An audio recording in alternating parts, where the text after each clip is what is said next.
এটা 3 নম্বর অঙ্ক। এখানেও আমরা পরিবৃত্ত অঙ্কন করব, কিন্তু এখানে যে দুটো মাপ দেওয়া আছে বলা হয়নি যে একটাকেও বলা হয়নি যে কোনটা ভূমি হবে, কোনটা লম্ব হবে, কোনটা অতিভুজ হবে, কোনটা, যেহেতু সমকোণী ত্রিভুজ অতিভুজ লম্ব আর ভূমির ব্যাপার আছে, কিন্তু বলে দেওয়া হয়নি। আমরা একটা কাল্পনিক রেখা টেনে নিচ্ছি প্রথমে। এবার আমি 4 সেন্টিমিটারটাকে ভূমি ধরে নিচ্ছি, ধরে নিলাম। আমি 4 সেন্টিমিটারটা কেটে নিচ্ছি। এবার যেহেতু সমকোণী ত্রিভুজ আমাকে 90 ডিগ্রি সাহায্য নিতে হবে। এই 4 সেন্টিমিটার যেটা কাটলাম, যে বাহুটা, যে রেখাটা, তার মধ্যে থেকে 90 ডিগ্রি অঙ্কন করব। 90 ডিগ্রি আঁকার জন্য আমাকে 5টা স্টেপ ফলো করতে হবে। 1 2 3 4 5। 5টা স্টেপে তোমাদের 90 ডিগ্রি হয়ে যাবে। এবার 90 ডিগ্রি রেখাটার দ্বারা আমরা সরেখাটা টেনে নিই।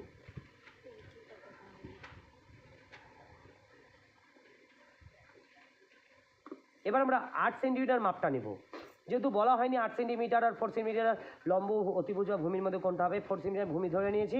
8 সেন্টিমিটারটাকে আমি লম্বর দ্বারা কেটে নিচ্ছি, লম্ব রেখাটার মধ্যে দিয়ে কেটে নিচ্ছি। এই হয়ে গেল আমাদের 8 সেন্টিমিটার। তাতে আমরা একটা ছেদবিন্দু পেয়ে গেলাম। এই ছেদবিন্দু সহ 4 সেন্টিমিটারের রেখাটিকে যদি স্পর্শ করি, তাতে আমরা একটা ত্রিভুজ পেয়ে গেলাম। করার ধরন একই, কিন্তু খালি ত্রিভুজগুলো চেঞ্জ হচ্ছে। এবার একই প্রসেস, ত্রিভুজ কমপ্লিট হওয়ার পর প্রসেস কোনো পরিবর্তন নেই। নিচের বাহুর অর্ধেক বের করো।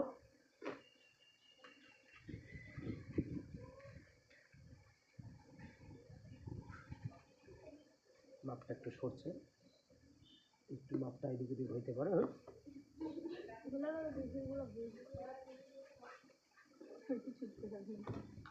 এবার খাতাটাকে সুবিধা মতো ঘুরিয়ে নিয়ে অপর বাহু অর্ধেক বের করবো। অর্ধেকের বেশি নিয়ে নিচ্ছি। দেখতে পাচ্ছ তোমরা, চোখে তো তোমরা কানা না, আশা করি অর্ধেকের বেশি নিয়েছি। এবার উপরে নিচে, উপরে নিচে,